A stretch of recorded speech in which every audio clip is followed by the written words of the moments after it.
नमस्कार मंडळी, मी सुनील डिमेलो वसई. मंडळी, आज असाच वाडीमध्ये फेरफटका मारत असताना एक दुर्मिळ, म्हणजे आमच्या परिसरात तरी दुर्मिळ झालेलं एक झाड माझ्या दृष्टीस पडलं. जे लहानपणी आम्ही खूप चवीनं त्याची फळं खायचो.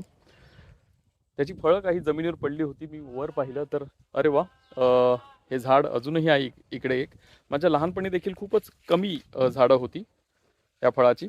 तर तुम्हाला आता पुढील कॅमेरा चालू करून दाखवतो आणि तुम्ही ओळखा हे नक्की कोणतं फळ आहे ते. ओके. तर समोर तुम्हाला हे झाड दिसतंय, ही बघा, त्याची फळं देखील तुम्हाला काही दिसतील इकडे.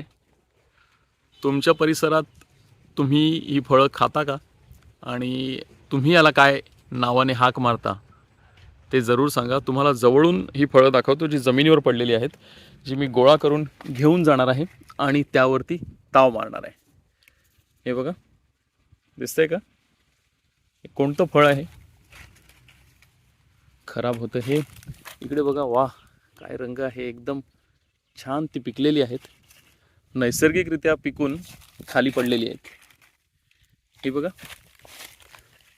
वा, आज खायला मजा येणार आहे. बऱ्याच वर्षांनी काही खाली आपटून खराब देखील झालेली आहेत. ही बघा, ओळखता का तुम्ही? ही कोणती फळं आहेत ती? आणि इकडे जमा करतो मी सगळी. अजून इकडे आहे, वा, काही खराब आहेत, आपटली आहेत म्हणून. इकडे अजून काही मिळतात का बघूया. हे बघा, वा, इकडे एक सुंदर आहे. हे बघा, जवळून दाखवतो. काही लोकांनी मागे मला सांगितलं तुम्ही फळं ओळखायला सांगता पण जवळून दाखवत नाहीत. ही बघा, ही आहेत टपोरी. अरे वा अरे वा, हा, हे खराब झालंय बहुतेक, हे ठेवून देतो मी. पण हे बघा किती टपोर आहे, किती मोठं आहे, बापरे. वा, आज तर चंगळच आहे.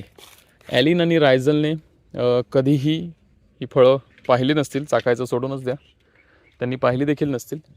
पण हे झाड इकडे पाहून मला खूप आश्चर्याचा धक्का बसलेला आहे आणि खूप आनंद देखील झालेला आहे. ह्या झाडाप्रमाणेच, ह्या फळांप्रमाणेच अजून एक थोडंसं विषारी असलेलं देखील फळ असतं. हे बघा, कच्ची तुम्हाला दिसतील इकडे.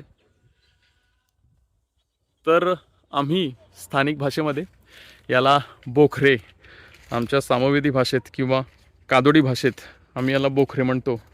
म्हणजे भोकरं, मराठीमध्ये कदाचित भोकरं असं म्हणता येईल. तर तुमच्या भागात ह्याला काय म्हणतात? तुमच्या भागामध्ये याची झाडं आहेत का? मुबलक प्रमाणात आहेत का? की दुर्मिळ झालेलं आहे आमच्याप्रमाणे? ते नक्की कमेंट करून सांगा. धन्यवाद मंडळी. ही आजची कमाई सकाळी.